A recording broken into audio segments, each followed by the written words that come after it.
Join us every Wednesday for InFocus, a weekly talk show produced by the Kitts-Nevis Information Service, where we provide exclusives with key persons within the government and discuss pertinent, relevant, and interesting matters that affect us all. Tune in every Wednesday, live on ZIZ Radio and streamed live on Facebook at SKNIS Media and ZIZ Online. InFocus, your government, your business.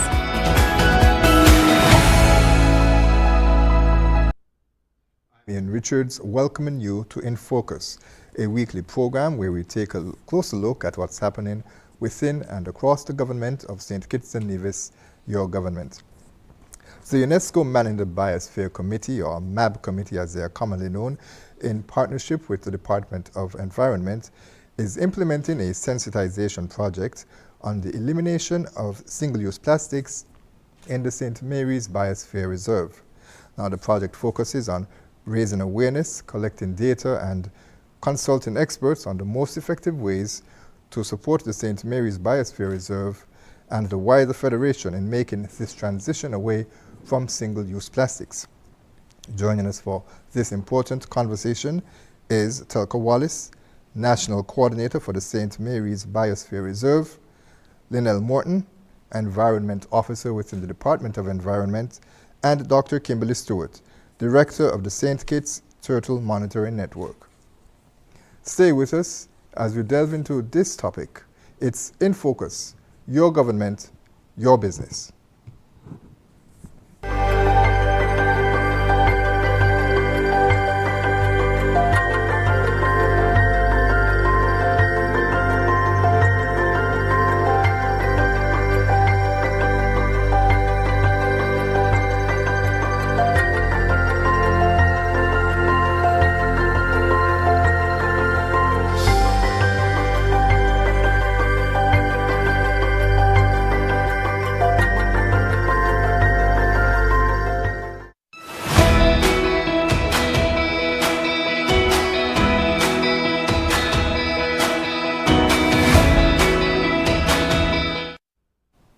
Welcome back to InFocus, and as mentioned at the top, we'll be discussing efforts to help persons living within the St. Mary's Biosphere Reserve to transition away from single-use plastics. And we're here, as mentioned, with Ms. Wallace, Ms. Morton, and Dr. Stewart. Welcome to each of you. Thank you. So, Ms. Wallace, let's start with you now.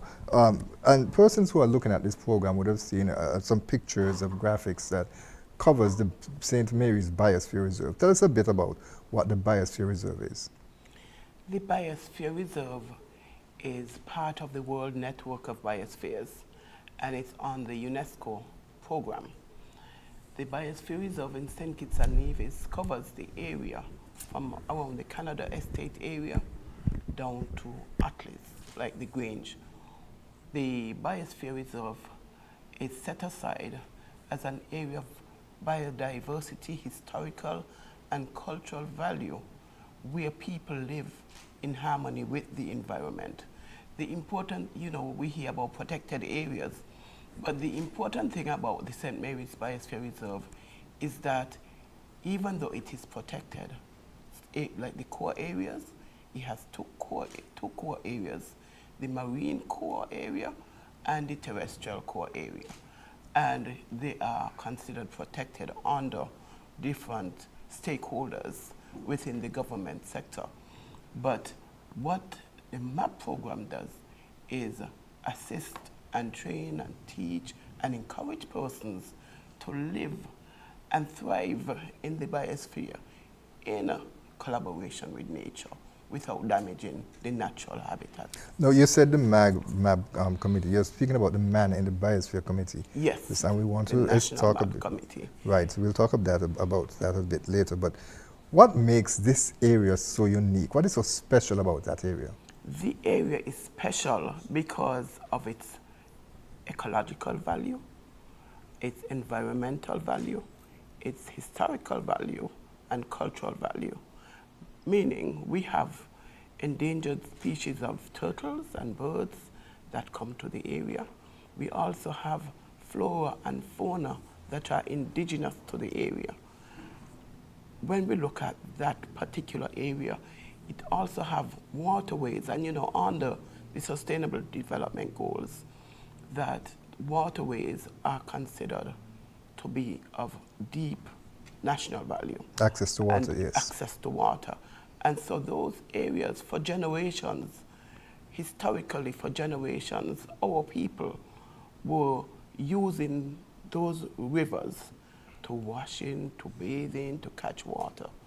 And so even though we now have progressed to tap water, those areas are still important, because look at our natural forest, our beaches, because they impact the beaches. We have to make sure that we protect them. We have to make sure that we keep them clear of debris. And we have to make sure that on the minds of everyone, our environment is what keeps us. And we have to hand it to our next generation in as good a condition as possible. Let me bring Ms. Morton and Dr. Stewart into the conversation. Now, in terms of your perspective, what makes that area, the St. Mary's Biosphere Reserve, so special? Good afternoon to everyone. So a part of our mandate at the Department of Environment is to protect and preserve what we have, so specifically to our biodiversity. In the MAB, there is about 1,700 hectares that falls within our protected area. In St. Kitts-Nevis, all lands that are above the 1,000 foot level, that is protected. We call it the Central Forest Reserve. And in the MAB, there are some areas that falls within the MAB from the Central Forest Reserve. So we would protect those areas, manage those areas, monitor the activities that are happening in those areas, the species that are in those areas. So with the MAB and other initiatives that help us, we fully would support those initiatives. And can you give us a sense, and perhaps Ms. Wallace can chime in as well, in terms of the areas? You mentioned that there are a number of areas within that protection area there. Well, let me just say that we, under UNESCO Man and the Biosphere program, we just finished a periodic review that UNESCO asks for every 10 years. And when you look at the submission, the initial submission, you look at the areas that were to be covered under that submission. And even though it's called St. Mary's Biosphere Reserve, it covers a part of St. Peter's as well. When you look at the Canada area going all the way over the mountainside to Beaufort's, that is within the MAB, but it is St. Peter's, but it's a small part of the MAB. And so the area is about over 4,000 hectares of land that is within the St. Mary's. Almost 5,000, because it's 4,900 plus. And you have a part within the marine area, and you have the terrestrial area as well. But there is also a buffer zone. The core areas, there are buffers that also protect the core areas, and those are included in the almost 5,000. Then we have the transition area. In the core areas, there is nobody living, or hardly anyone living within the core areas. So it's mostly within the buffer zone and the transition zone that persons live. But it just bear in mind, I don't know how much is 5,000 hectares in terms of acres. But it is, just to say, is the area from marine to terrestrial, from Canada Estate down to Atlas by the Grange. And we have some sign walls that mark the Biosphere Reserve. So the next time that persons are driving through that area, you look for the sign walls, and that shows the boundaries. Okay, Dr. Stewart, talk to us a bit about that area, why it's so special to you. And of course, you're someone who works in St. Kitts-Nevis. You're not necessarily someone who was born here. You're not a citizen. Well, I'm a citizen. She is a citizen. Oh, you are? She was almost born here now. No, I've been working on the beach within that core zone since 2003, our organization has. And I'll say one of the very cool things about that area is we have 3 species of sea turtles nesting there. We have 7 in the world, so we have 3 that come to our beaches in St. Kitts and Nevis to nest. Significant. The primary species that we have there is the leatherback sea turtle. All 3 of these species are listed as endangered on some level. So of course it's incredibly important that we're working to protect those nesting females coming in, the environment that they use, and then those hatchlings as they're reaching into the ocean. And when we think beyond the beach there, within those waters foraging, we've documented 5 species of sea turtles in St. Kitts within the waters around our islands. So those areas are also incredibly important to those foraging turtles and those making that transition back and forth to nest. And I can't stop without mentioning the seabirds and shorebirds. It's a very significant nesting area for least terns and Wilson's plovers as well. Right, and that speaks to the biodiversity that's mentioned in the area. Yes. At least some of it, because of course that's just the animal and the bird life of it. There's also the flora and the fauna that has to be taken into account. All right, so you referred to, Ms. Wallace, the man in the MAB committee, the National MAB Committee. For those who are not aware, explain to us what the Man in the Biosphere Committee is. The Man in the Biosphere Committee is made up of different stakeholders within the government. It is a natural progression, because when you talk about the land, when you talk about the sea, when you talk about the terrestrial, and when you talk about tourism, and you talk about community.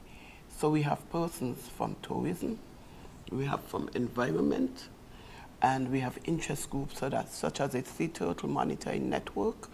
We have the persons, 2 operators, one in particular that drive through the area.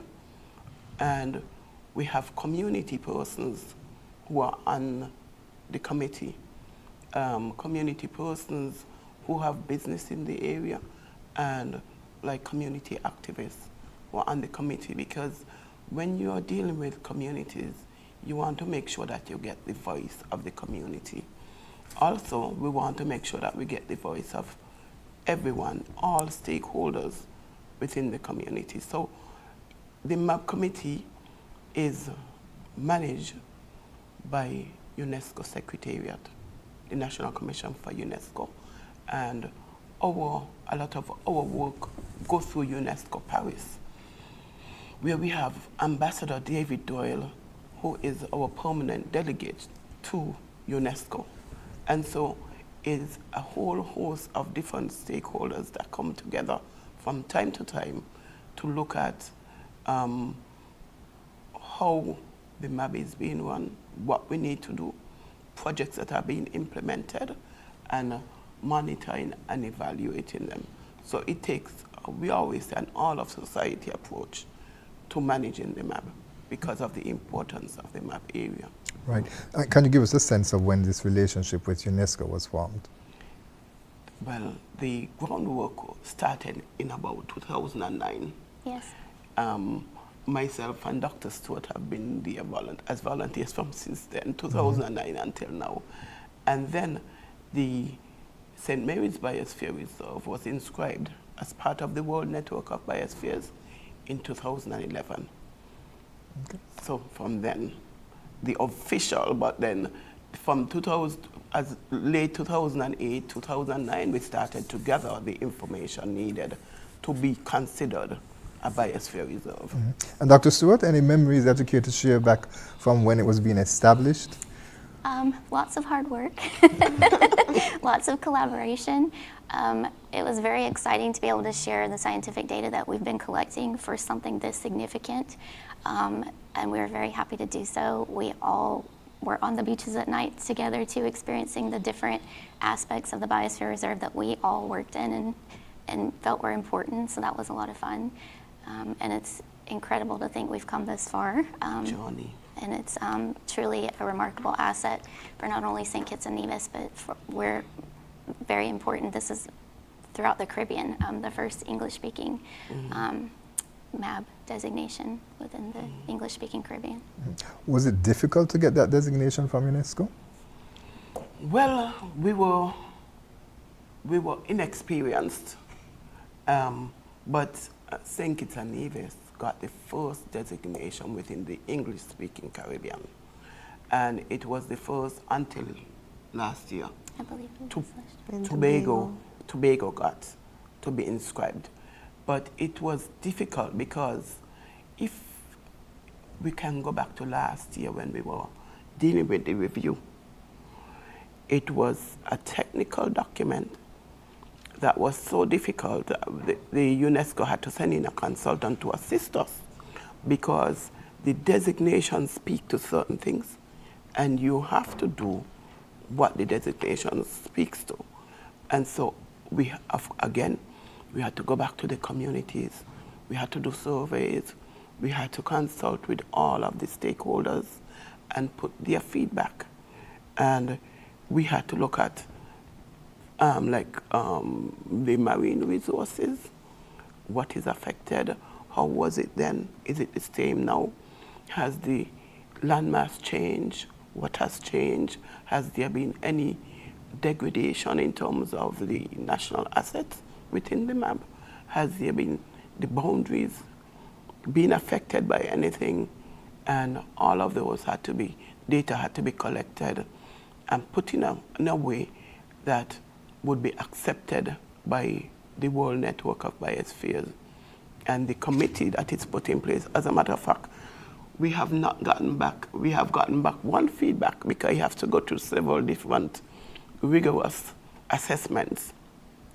We have passed one hurdle so far, and this month it is going to the technical team at UNESCO in Paris to be examined again, and then we will find out if we need to do anything to keep that designation, because the designation is so important. And we're now talking about sustainable island state, and I think the St. Mary's Biosphere Reserve is the pilot for the sustainable island state. Mm-hmm. Okay. The stakeholder involvement, I would like to emphasize, was so important. Yes. Sometimes from the Sea Turtle Monitoring Network, we can maybe become very focused on the reptiles or the birds that are on the beach, but these are all shared resources, so we do have to all go forth into the community, ask what everyone's opinion is, get input and feedback in order to make this work and make it sustainable. So that was such a significant part in the beginning and Yes. as we continue throughout. And there was a lot of challenges. Yes. Because, in Cayman and Keys, people love turtle meat. And when they hear there was a ban put in place between certain months, when they hear that they cannot eat the turtle. Do you remember? When they hear they cannot eat the turtle, it was a big thing. Turtle meat, parts of the turtle meat is seen as an aphrodisiac. And some of the men in Keys actually wanted to stone us because they say, so what are you going to do if I can't eat turtle eggs? And Dr. Stewart and her team had a lot of work to do in terms of protecting the turtles. And I even want to mention Lynelle now, because young people within the MAP project and program is so important because they bring more energy. They bring a different energy.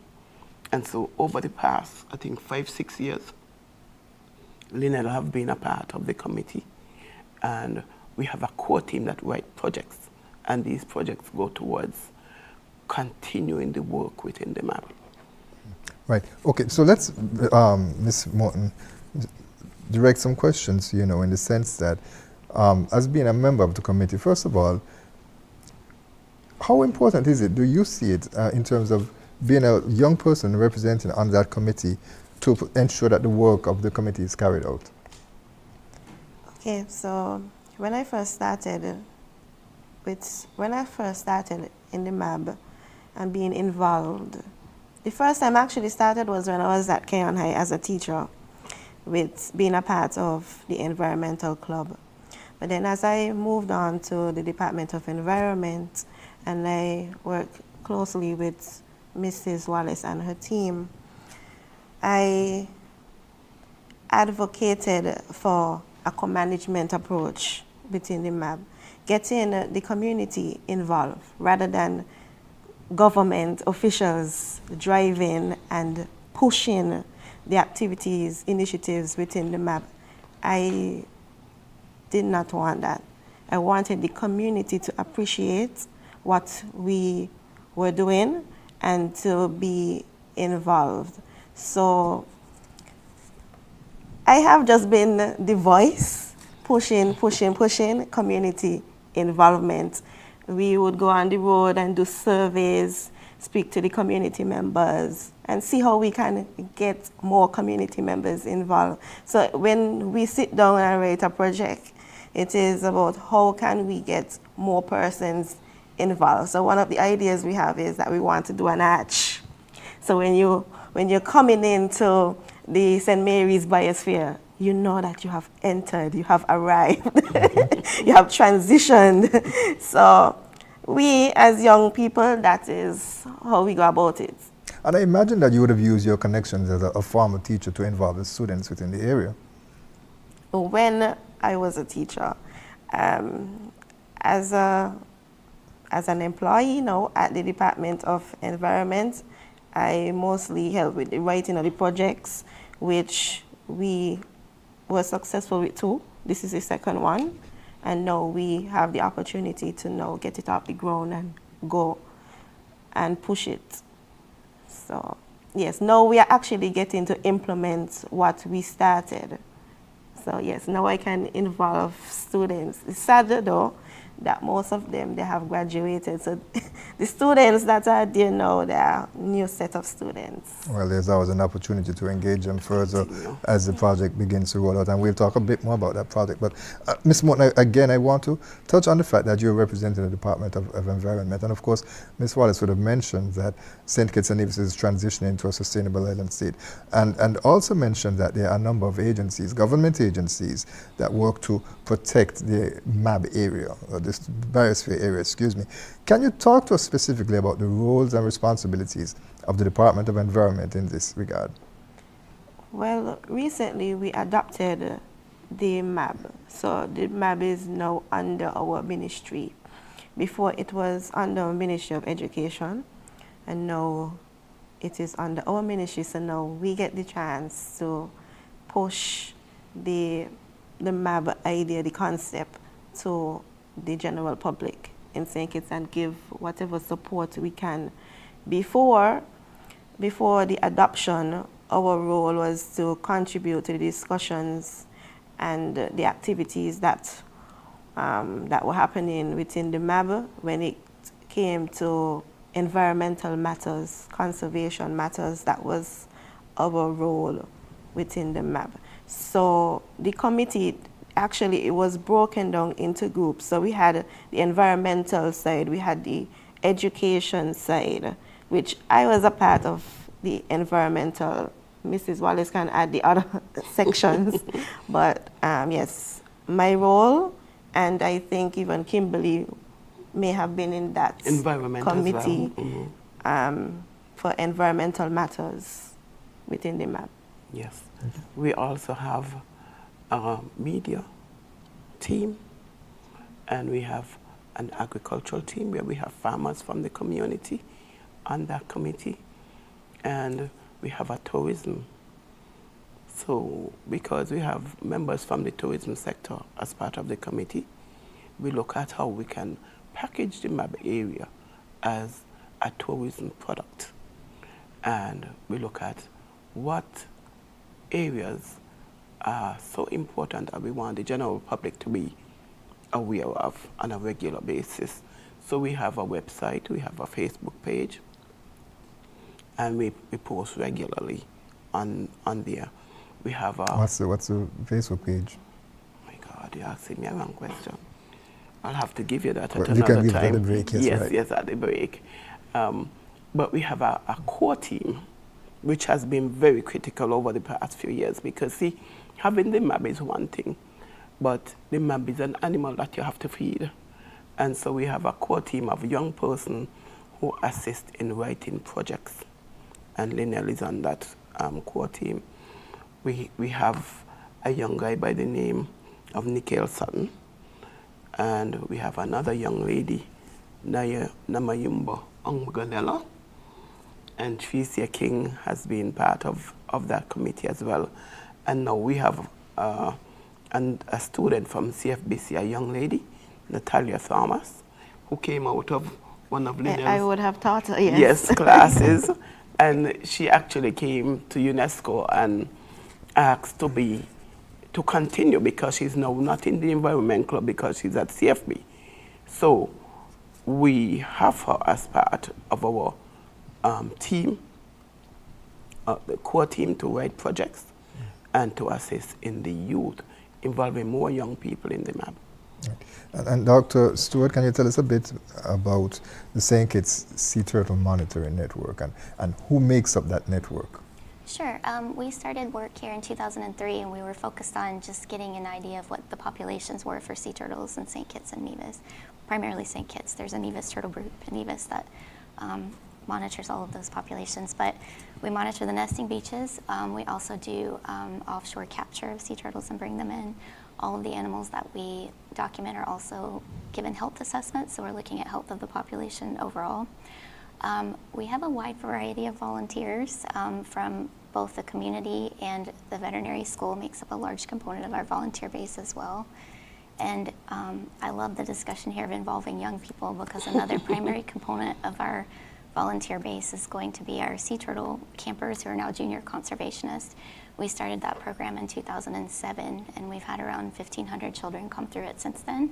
And so they also come back as adults and volunteer as youth as well.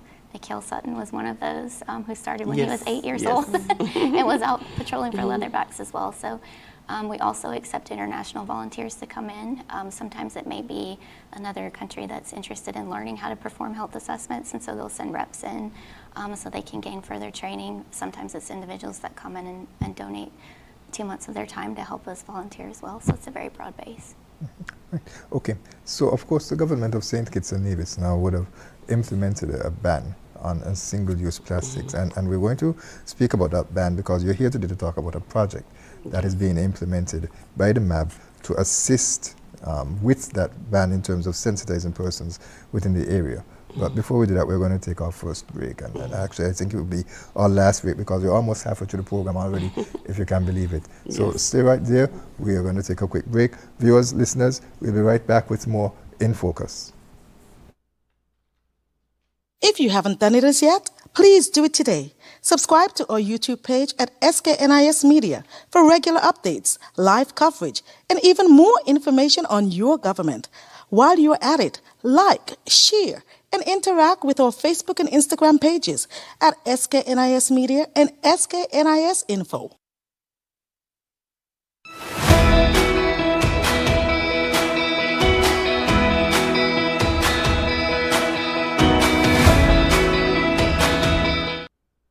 Welcome back to In Focus. We continue our discussion on the St. Mary's Biosphere Reserve, and we're going to delve into efforts to protect the Biosphere Reserve from single-use plastics, which of course the government of St. Kitts and Nevis has implemented a ban in different phases, and we'll talk a bit more about that with Ms. Telca Wallace, Ms. Lynelle Morton, and also Dr. Kimberly Stewart. Now, let's talk a bit about Ms. Wallace. Of course, as you mentioned, the UNESCO being an important part of it. And I should mention too, persons who would have seen the graphic that we produced that Nerys Dockery, Her Excellency, should have been here as a part of the panel, but she was unable to. She's participating in a virtual meeting with Paris that you mentioned. Right, so we weren't able to have her here. So talk to us a bit about the role that the Secretary General plays here for UNESCO, the National Commission, that it plays in getting the MAB protected and ensuring that it remains designated as a protected area.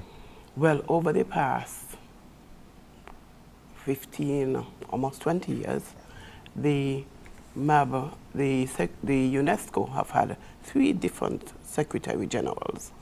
And it is so important to know because Mr. Antonio Maynard was the Secretary General at the time of the designation. And then it went on to Mrs. Dorothy Warner, and then now to Her Excellency Ambassador Nerys Dockery. But it is so important to note because each Secretary General continued the work of the previous. which is so important for sustainability. And so I would really like to commend all of them. And Miss Dockery is fairly new, but she come to the table with a lot of passion, a lot of energy, and a lot of great ideas. And I would like to really commend all of them for the work they would have done. Mrs. Warner was the one who was Secretary General under these projects. And now Ms. Dockery is taking over from her. So I would like to really mention the great work that all of them have done and continue to do. Right. And as you mentioned the ban on the single-use plastic, Ms. Morton, can you give us a sense of where we're at with that from a department standpoint? Okay, so we are currently in phase 1 after December 31st, 2024. That was the last day for importing plastic t-shirt bags. That was the last day. And the next date, key date, is March 31st, when there will be the ban on sale and distribution of the plastic t-shirt bags. So that is where we are at right now. So all of the activities that we are doing, they are all focused and, well, directed to preparing people for the March 31st deadline. So we have a roadmap, and let me just quickly go into our roadmap. So the January 28th, we went over to Nevis and we met with some stakeholders over there to drive the message. Also, we wanted that activities that are happening in Nevis, they are the same activities happening in St. Kitts, because this is a federal thing. So that is one of the reasons why we went over to Nevis. We met with Bureau of Standards because we want to have specific standards when it comes to importing or manufacturing the alternatives. So supermarkets, importers, look out from the Department of Environment. We will be contacting you soon, sharing the 8 national standards that we have adopted as a country, and that will guide the alternatives that we use. We have public awareness campaigns. We'll be on the radio more, on the street more. Tomorrow in Nevis, actually in their square, Memorial Square, the Department of Environment in Nevis, they will be in the square displaying all of the alternatives. Many persons, they ask, okay, we have a soup culture. What are we going to put in what are we going to use for our goat water? So tomorrow, Nevisians, go to the square in town by the Gingerland bus stop, and you are going to see the alternatives for the soup. For the one in St. Kitts, well, the date might change, but currently it is scheduled for next week, Friday. So if there is no changes, we will be in the square next week, Friday, and we will be showing you our alternatives. We are doing a collaboration with Creative Economy right now. So on Friday, we will release a video, Break Up with Plastic. So send no to toxic relationships. The relationship that we have built with plastics, this is a toxic relationship, and this is the year where we say no to toxic relationships. We have our legal review of the legislation. We are finalizing that to roll it out. And one of the things that with the sensitization project with the MAB is that we will be conducting surveys. So starting soon, we'll be in the community conducting surveys and assessing where people are, the readiness, their appreciation for the ban. Because it is all about changing behaviors and causing persons to appreciate the efforts of the government of St. Kitts and Nevis. And the MAB is starting out as a pilot, but we plan to extend it to other communities to assess the entire country. And then the last thing that I want to speak about is a major, massive stakeholder consultation in March, where we're inviting everyone to come and find out, ask your questions, find out everything when it comes to national standards, when it comes to concessions, whatever you need to ask to prepare you for the March 31st deadline. That is your event to be there. Okay. Ms. Wallace, talk to us a bit about now the sensitization aspect that the MAB is doing itself. Well, we wrote this project, I think it was since in 2022. So it was before, way before the ban. And we now got the funding. The ban is in place. So now what we're doing is collaborating with the environment to do the sensitization on the elimination of single-use plastics within the St. Mary's Biosphere Reserve is a pilot. And it speaks to how persons are reacting towards the ban. Because before we were thinking about the elimination of single-use plastics, but the ban is already here. So we have now tweaked the project a bit to incorporate what is on the ground. And so the survey, which speaks to how people feel about the ban, what are their thoughts, how do they perceive plastics, do they see plastics as being dangerous, harmful, what are they doing within their households to absorb, to address the ban on the plastics, and as a community, what positives do you see coming out of the ban? Are there jobs that can be created from the ban? Because a lot of times we look at everything as a restriction, but this is an opportunity for persons within the communities to look at, you know, in the old days, we used to have baskets that we went to the shop with. We used to have those patchwork bags where, you know, the seamstresses would sew up their pieces of cloth and so on, and you can sell them, and it could even, even at the National Commission level, we are looking at branding. If a seamstress or someone within the community can come up with a product that can be used, and it is biodegradable, etc., the MAB can put their logo on it and make it a signature brand. So we are going to be collecting information from the community, and we want the community to be aware that we are coming.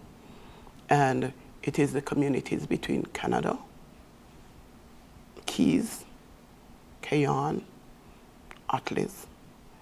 Not only that, we want the communities to embrace, we call it the cabin, the MAB, the knowledge, attitudes, and behavior of people in the MAB. And again, that came up from the young people, cabin the MAB.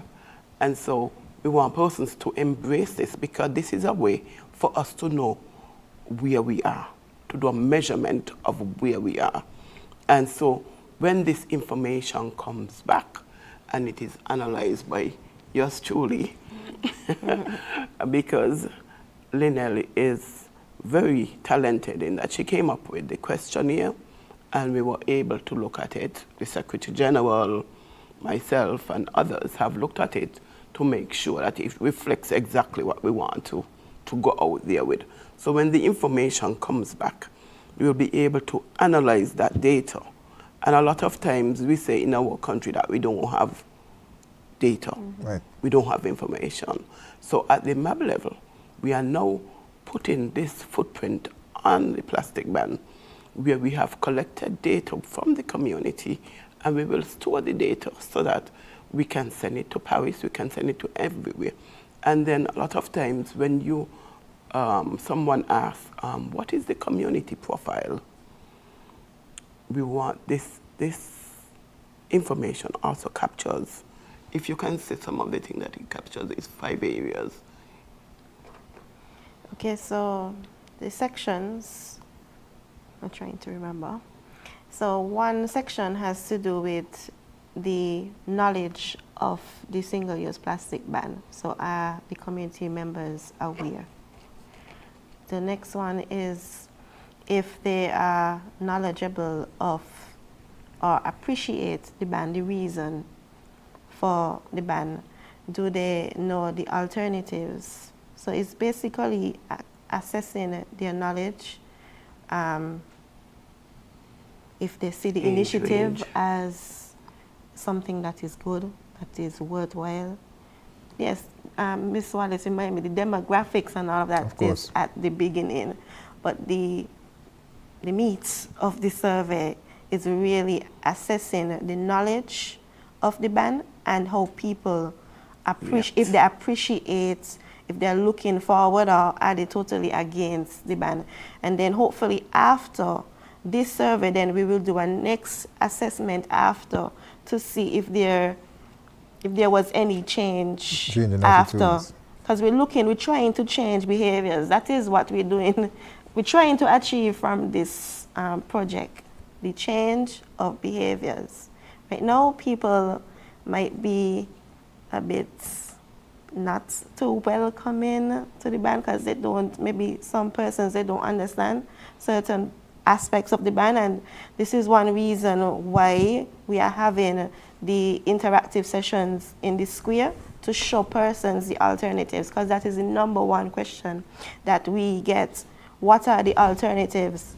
And I feel that is why persons are somewhat reluctant to the plastic ban, because they, in their minds, they cannot think of what is the alternative. So give us a sense of how long this survey will be, how long it will last in terms of the length of time that is being used to conduct the survey, and how will it be conducted? Yeah, well, it is approximately 2 weeks, because Begins when? Next week. We're hoping to begin the middle of next week. Okay. So we look at 2 weeks, because we just need a sample size about 250 to 300 persons. We will be going out in the field. Some of us will be going out. I'll be going out as little as possible. I think today I got enough work to last me for the rest of the year. So I don't want what it to cost me when I go out there. But it is a positive exercise where you ask, and it's not a lot of questions, because a lot of surveys that you do have in almost 50, 60 questions. Our survey has in like 20 questions. So we don't want to take up a lot of your time, but at the same time, we want to get the critical information in. And so we're going to be out there for 2 weeks, more or less, and then the information will be analyzed. And then our next item, our next activity would be a consultation with stakeholders, national stakeholders, that would be guided by what came out in the survey. Right. I want to talk a bit about the consultation a bit later, but I want to get Dr. Stewart's thoughts on, in terms of, because you deal with turtles, sea turtles every day, and you mentioned, of course, the birds and other areas that fall, and other species, excuse me, that fall within the area. Now, talk to us a bit about the dangers of plastic pollution to those species. Absolutely. Single-use plastics cause a gauntlet of issues for wildlife. In particular for sea turtles, ingestion and entanglement are two of the primary issues. So these animals are consuming plastics in the water. Of all 7 species, at some point in their life cycle, they like to eat jellyfish. Leatherbacks as adults primarily feed on jellyfish entirely, so they see these plastic bags in the water and they think it's a jellyfish. And recent research has also demonstrated that the scent attracts them as well, because when it's in the ocean for a while, algae's building up on it and things of that nature, and so it even smells enticing to them. So from that perspective, it's important, because some studies have documented over 83% of sea turtles have plastic within their GI. It can be fatal depending on how much is there. We've had cases of entanglement. This is worldwide, but in St. Kitts specifically, where we've had to amputate flippers from sea turtles. So seeing these things removed from the environment is incredibly important. Also, we think about these large pieces of plastic, but when we dig further, we know they break up in the environment, and we have microplastics, and they enter the sand. And in the case of these incubating sea turtle nests, oftentimes they increase temperatures, And we say with sea turtles, hot chicks and cool dudes, because their sex is determined by the temperature of the sand. So some of these issues are well beyond these large pieces of plastic, and they can actually skew populations to be more female versus male. So these are things that we consider very important, of course. And when you mentioned that the plastics are found in the GI, that's the gastrointestinal tract. Yes, so they're ingesting them. Right. And interestingly, on Sunday, unfortunately, we had a sea turtle strand at Banana Bay that had a carapacial fracture from a boat strike. And within that fractured carapace, as we're trying to clean around the bone fragments, we were picking plastic out of those bone fragments and sargassum.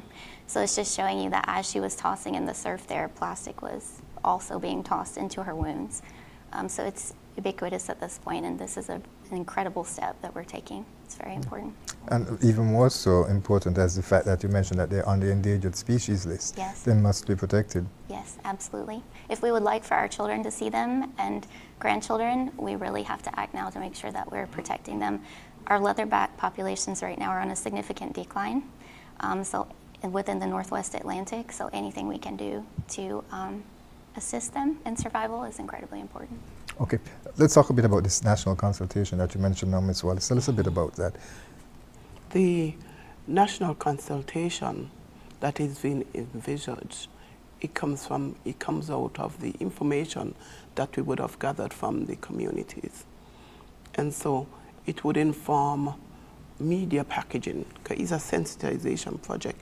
It would inform media packaging of how we approach, how we speak to people about the elimination of the use of plastics.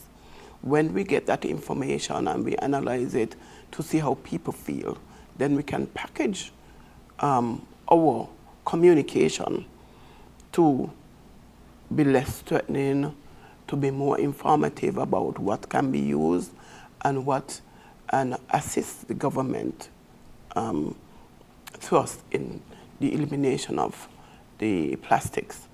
Now, the consultation would be about all of our stakeholders, especially at the community level and the government level. All of us would come together to look at the way forward. Do we have a date, a venue for when that's going to happen, a time? Our date, because of the persons who would be involved. For example, we have 2 consultants who would have implemented plastic-free, the elimination of single-use plastics in 2 islands off the coast of Africa, Tame and Principe, off the coast of Africa. And they will be coming here from UNESCO, as consultants from UNESCO, to assist us in the packaging of our media and other presentation to the community. Because a lot of times when we implement initiatives, we just go as far as what the project says, but we want it to be sustainable. And so we are bringing all of the key players on board at an early time so that we could have more of a successful outcome. Also, we are looking at not just the consultation, but the spin-off from the consultation, looking at community activities that we can piggyback on, looking at other community, within the community consultations, and as Lynelle spoke about, before the project sunsets, we want to go out and do another assessment. So all of that would be part of the project moving forward. Okay. Ms. Morton, how realistic do you think it is to really get persons to change their behavior, to change their attitudes? Okay, so initially it might be difficult, but in St. Kitts-Nevis, if we look at all the past changes that we had, there is always an uproar at the beginning, but people just adapt. Think about the seatbelt when that was implemented. People, the uproar, and then people adapt. So I think at the beginning, persons, there will be that uproar, yes, but over time, people will appreciate as the government of St. Kitts and Nevis, we did our assessments. We even did a SWOT analysis. So we know the strengths, the weaknesses, and what's not. And that is one of the reasons why we even advocated for concessions for persons to help with transitioning to the alternatives. So we have done all of these things. We have gone out into schools. We have even displayed our superhero, Captain SDG, to bring about awareness, and we educate, as Dr. Stewart said, the impacts on the marine life. We continue to talk about microplastics and push that message, and that is why we're even going in this square to change, well, to educate people, inform them of the impacts of plastics. This is why we are doing this. And even so, I was looking at a post on Facebook, and surprisingly, there were persons really on it, commenting about the impacts of plastic. So we know that the message is going out. Yes, it is a change, but if we have more persons educated and we even help them with the concessions, then I think persons in general will appreciate what the government is doing. And I have to ask this question, and we're not talking about policy because no one here is authorized to speak for the government on policy. However, the US President, Donald Trump, he would have reversed a decision that was made sometime back under the previous administration, where there is now an embracing of plastic straws. They're moving away from paper straws and going back to plastic straws. How do you see the impact of the messaging of something like that would help to, or what should I say, that will impact the messaging of smaller island developing states that are really trying to move forward with banning single-use plastics? Well, for us, even though there is this saying that when the United States sneeze, we catch the cold, we are still remaining to the cause. We have signed on to the Global Plastic Treaty.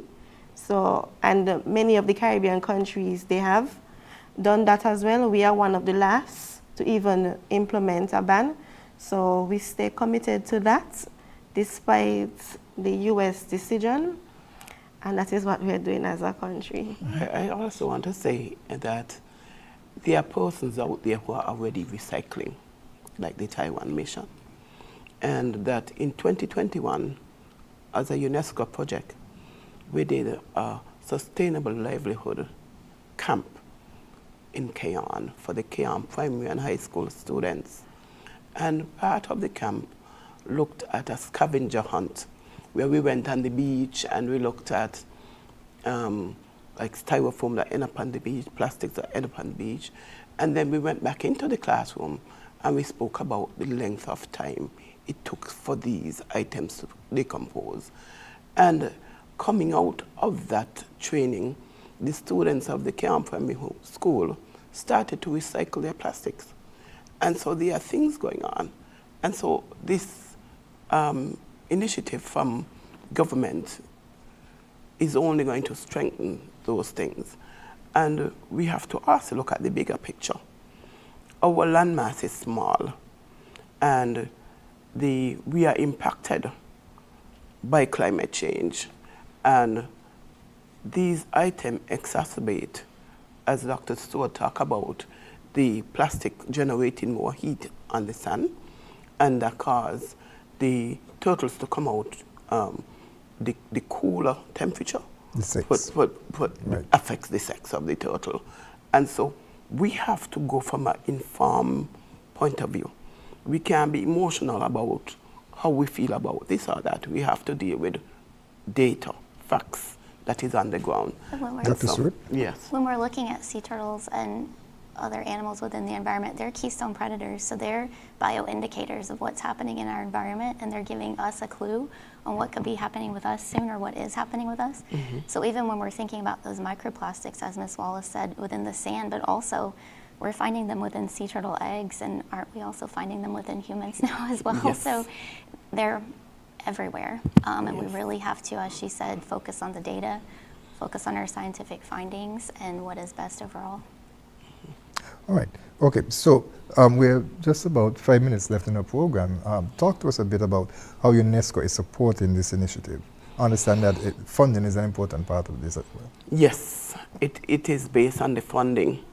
We got the funding through a project that was written by our core team with support from our Secretary General at the time, and Ambassador David Doyle. I would really like to big him up. He works hard on behalf of St. Kitts-Nevis.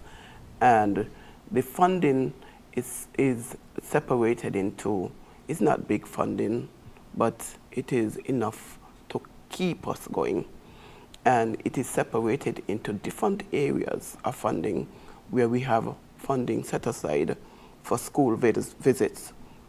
We have funding set aside for the media and for print, if we want to print leaflets or anything like that, and as well as the consultants who are coming in, the consultation that we are having.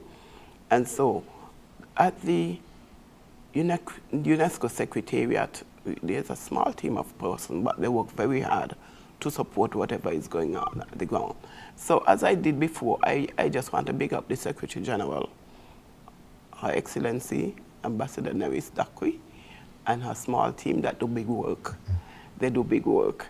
And we have to continue to encourage them, because sometimes when you see things come out and they look good, you have no idea what goes on behind the scene, the kind of work that have to be put in. And so with the funding and with the support from UNESCO, the small money go a big way, because even this, we want to thank you guys for having us on InFocus, because we could not have paid for this advertisement. And so everything that is done helps to put the St. Mary's Biosphere Reserve on the St. Kitts-Nevis map and on the world map. And I want to say at this point that UNESCO Paris looks at St. Kitts-Nevis as one of the best practices in the world. As a matter of fact, there is a picture of St. Kitts-Nevis that of the St. Mary's Biosphere that is hung in the hallway of UNESCO for over a year now. That's the headquarters. At the headquarters. So everybody who goes into UNESCO headquarters, and know that people go in there from all around the world, they see this beautiful picture of the St. Mary's Biosphere Reserve that is in St. Kitts-Nevis. So once you go in there, you would have visited, because you see some of our scenes. So the funding that we get goes a long way in terms of keeping the map afloat and moving. One of the things that came out of review is that the map has to be placed under the competent authority, which is the Ministry of Environment. And so before, we just managed off of project funding. But now we are under the Ministry of Environment that can be budgeted as part of government funding. And so we are looking forward to bigger and better things within the St. Mary's Biosphere Reserve as a major national asset. All right, so we'll give you an opportunity to make any final comments, and we'll start with you, Dr. Stewart. Well, I would like to invite everyone out this Saturday for beach cleanup if you're interested. We'll be working at Keys. There's a number of stakeholders. The MAB National Committee will be there, the St. Kitts Sea Turtle Monitoring Network. The veterinary school has groups coming out, and we're just cleaning the beaches, getting them ready for the leatherback sea turtles, which should start nesting this month. And just at the mouth of the river gut, we've picked up over 10,000 bottles in a couple of hours before. So we would love to ask for all hands on board from 9 to 12. Just meet in the area of the Sable at Keys Beach. We have everything else you need: water, gloves, bags, and let's get some of this plastic garbage off the beach.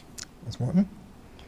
Okay, so I just want to thank the team here for the opportunity to be on this program, to share on the MAB as well as the single-use plastic ban. We need you, the general public, in order for this ban to be successful. And our doors, they are always open to you. Feel free to call, feel free to contact me or any other officer at the Department of Environment and ask your questions. We are here to serve you. Thank you. 30 seconds, Ms. Wallace. Thank you. I want to, again, appeal to the communities within the MAB to support us in the Cabin the Map survey. We are here to work with you. We are here to make sure that the elimination of single-use plastics within the map is as painless as possible, and that all of us benefit and appreciate the direction in which we are going, which is to preserve our environment. Thank you again for having us. Dr. Kimberly Stewart, Lynelle, Morton, and Telca, Wallace, thank you so much for being with us on this edition of InFocus. We'd like to thank you, viewers and listeners, also for joining us for this edition. We trust that you will join us next week at the same place, at the same time. For now, I'm Ian Richards. Remember, it's InFocus, your government, your business. Join us every Wednesday for InFocus, a weekly talk show produced by the Kitts-Nevis Information Service, where we provide exclusives with key persons within the government and discuss pertinent, relevant, and interesting matters that affect us all.